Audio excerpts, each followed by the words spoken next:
Well, hey, everybody. I'm with my friend Jaime Garcia, and we're here for another episode of Quarantine Questions. And Jaime, I really appreciate you being with us. And I'm looking forward to the folks hearing about your heart and just all that you have done for the people of Mexico and your partnership with Water Mission. You've done work with us in Africa as well. So welcome. Thank you for being here. Yeah, thank you, Scott. Yeah, it's an honor to take this time. Thank you for having me. You bet. Well, hey, maybe we could just start by you talking about, this is Quarantine Questions. And so, um, what does life look like for you in quarantine right now?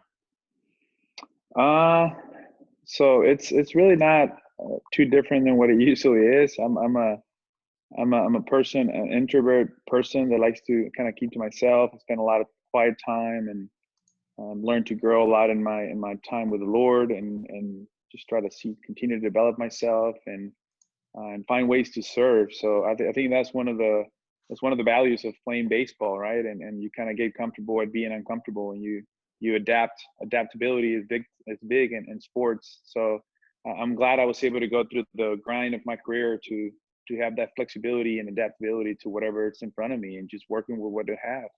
And so right now, personally, I'm doing really well. I'm adapting well to what this new normal, I guess, for right now. Feel bad for everything that's going on in the world, but try to use that platform that I have the best way possible.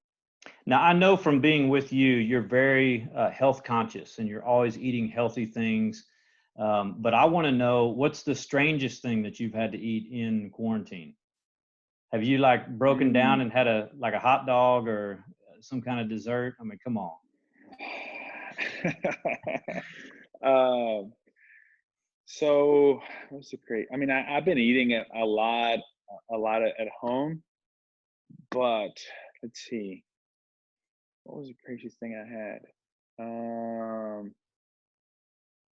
I had some. So I was in Mexico, serving and bringing a lot of medical equipment and food to people that are in big need. So I've been down there a few times, and there's multiple times where I've eaten, like, which it hasn't been in a long time, like food on the street, like tacos or something that I haven't eaten. I'm like, oh, screw it, I'm just here and I don't care. Um, and I think it's part of the adaptability. I'm like, hey, this is what I have, and I'm eating it. So I think that's part of the. I like to eat healthy because I like to feel good. But if what I have is whatever it's available, then I adapt to it, and I believe that it's a lot of it is in the mind, in the mind. There you go. Yeah, nothing like a good street taco. Okay. Oh Well, my goodness, yeah. you mentioned Mexico, and I know you were born in Mexico.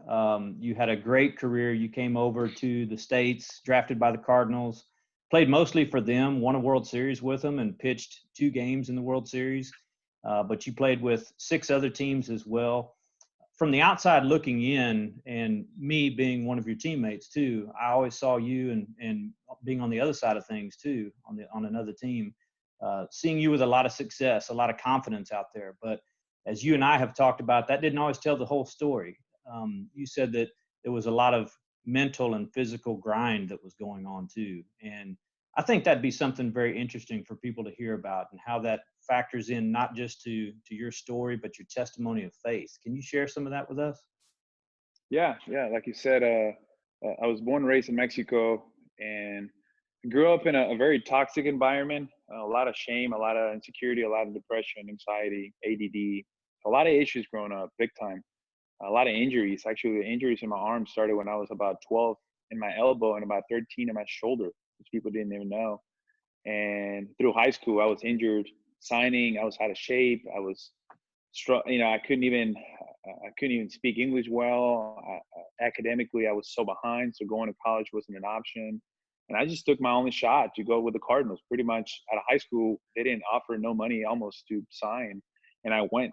So going through that whole process of the shame and the anxiety, but also the pain, and baseball being my only escape, I developed this like sweat equity, as I like to call it, and this mental toughness of just, like I was saying at the beginning of the video, of adapting and working with what I had, and just keeping that flexibility open, and just giving everything.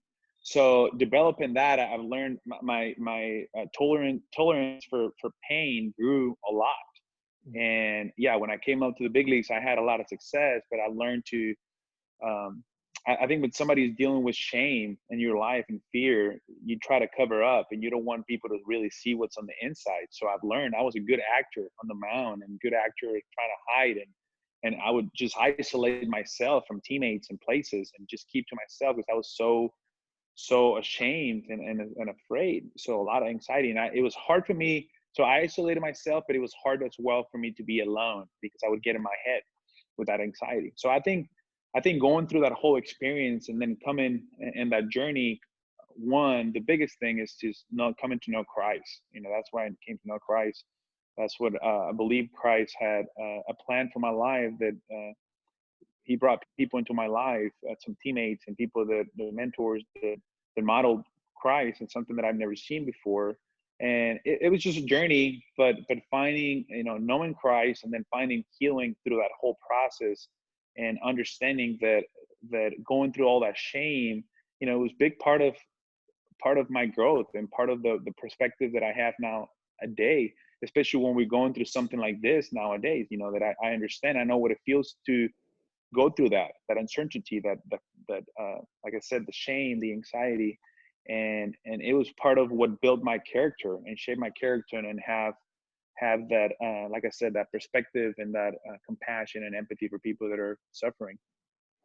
Yeah, that's a great point. I love how you said that and how that led to your compassion and your empathy. And you mentioned Mexico before. I know we all know that you were born in Mexico. You have done so much for the people of Mexico, and Water Mission is just one of the organizations that you've worked through. And I'm going to flash a picture from one of our trips down there. This might even be a combination of a handful of trips, but I have had the pleasure of going to Mexico with you on two different occasions. And here's a couple pictures of you with some of our staff. You, Jaime, really embody a lot of what we hope we can find in terms of partners, because you not only have you gotten involved in terms of your giving financially to support these projects in communities for the people that you say you have such a deep passion and compassion for, but you've taken the time to go there, to be on the ground, to build a latrine in the top left picture right there. On the bottom, this is you at one of the schools that we were at, and you're there sharing your testimony and talking about some of these messages of hope and healing. And I just think that this has such a tremendous impact whenever people know that you came from Mexico, that you speak their language, that you understand them. Please pick up where I'm leaving off and just talk about why this really feeds your heart and your desire to serve God.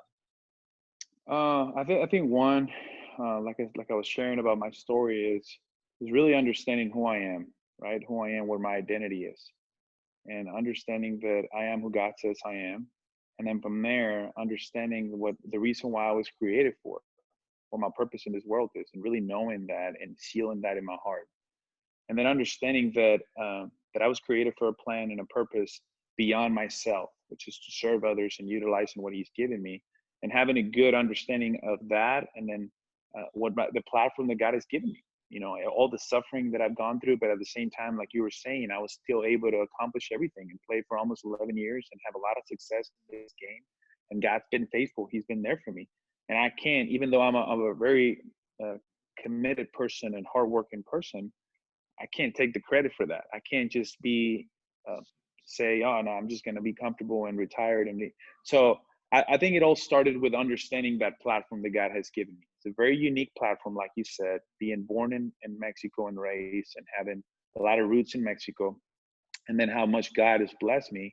So it all started with, yeah, have an opportunity, not just to save people and create awareness with safe drinking water and latrines and homes and education, but also with what God's done in my life. And I was talking about uh, kind of going through all that journey and that process of my life, is all the suffering, how I developed this perspective and this compassion and empathy for people. And it's like I have opportunity to literally save people's lives. One with water, but also with my testimony. And it's something that I don't take for granted. It's something that I work on a daily basis. I remember myself. I work on clarity of mind, so I'm fully aware of that opportunity that I have with some kindness and compassion and empathy, I can save people's lives.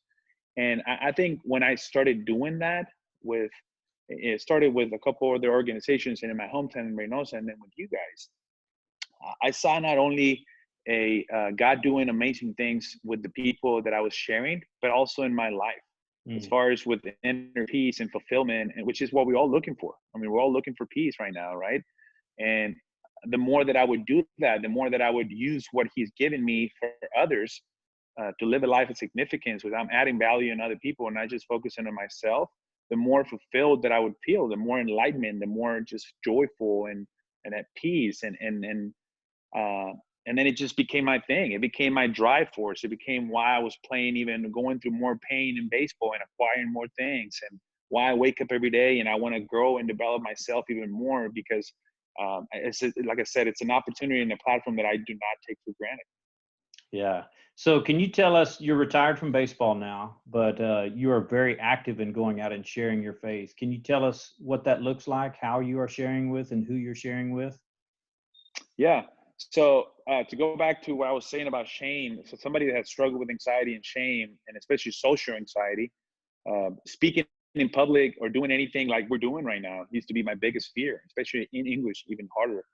So I think it goes back to that platform, right? It goes back to what I was saying at the beginning about the comfort zone, that I'm submitting myself to the Lord, and it's His will, not my will. And I'm pretty much gotten comfortable at being uncomfortable. And I say, hey, if He's giving me a platform and He wants me to go this route, then I'm obedient. I'm every day I wake up and, Lord, I go wherever You want me to go.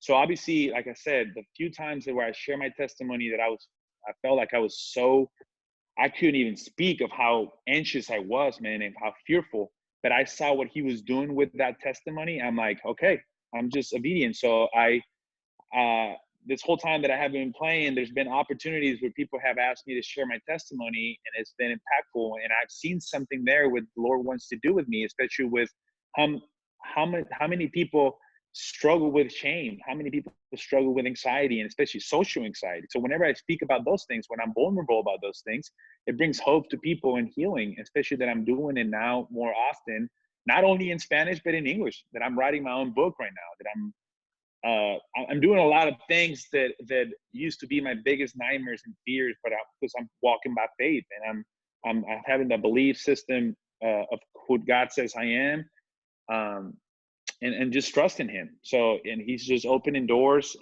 Um, but it's just part of that adaptability, part of that flexibility, and just continue to obey the Lord and do whatever He wants me to do. Thank you, Jaime. I feel like you're just getting fired up here, and I could listen to you talk about this all day. Tell us real quick, what is the title of your book, and how close are you to completing that? So we're almost. So I have a ghostwriter that is helping me. Obviously, not having the education, it would have taken me too long to actually write the book. But we're actually uh, pretty close to be done. We're like on the third manuscript right now. We're about done with that. We have to go through because we're writing the book in English right now, but we have to translate it to Spanish, which is kind of crazy, even though Spanish is my first language.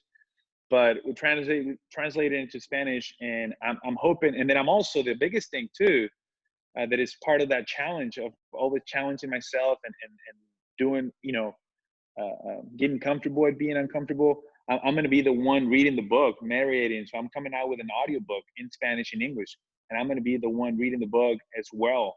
So that's going to be another challenge. So I'm hoping that sometime around the fall it can all be ready. That's my hope. I don't know. I don't have an exact date yet. And the title of the book, we're still working on that, but it's gonna be a lot of, I'm taking everything off of this book, man. Like I tell people, I'm being as vulnerable as you can be, as bold, and I'm sharing some stories that my family don't even know. Things that I went through, a lot of that shame, and how to bring healing to through that process, and how that doesn't have to be the end for you if you're somebody that has struggled with that. So it's going to be something, and just to give you a little bit of what's going to be, is going to have to, if you for people that watch my career, they relate, or they seen that I always grab the dirt a lot. I went to the dirt a lot, and I always had mud and dirt in my hand and my pants. So that's where all the, kind of where all that started, all that shame and trying to cover up and all that sweaty hands. It started with the being nervous and being ashamed and it started at a very young age. So the title of the book is going to have to do something with that shame and that dirt and something within that. We don't know for sure yet, but that's mainly the purpose of the book. Yeah, awesome. Well, I can't wait to check it out. I know you're going to have a lot of great stories. And Jaime, you are certainly one of our Water Mission All-Stars. And so I really appreciate that you taking the time to be with us here and just be vulnerable. And I can see the joy that comes from your life just in sharing the work that Christ has done in you. And I so thank you for all that you're doing with Water Mission. God bless you. Yeah, no, thank you, Scott. Water Mission, you guys. I continue to talk about this. You were mentioning me being from Mexico and not only going down there with you, but also talking to the people that are being impacted by Water Mission, and not just impacted by the safe drinking water, but the living water. The hope and the healing that you guys are bringing. So I'm just so blessed that God brought you guys into my life, and we have an opportunity to partner with each other and just do amazing things for the kingdom. So thank you so much for this. Amen. Let's go back soon. All right. Yeah. All right. Awesome. See you, buddy. All right. Thank you. All right. See you.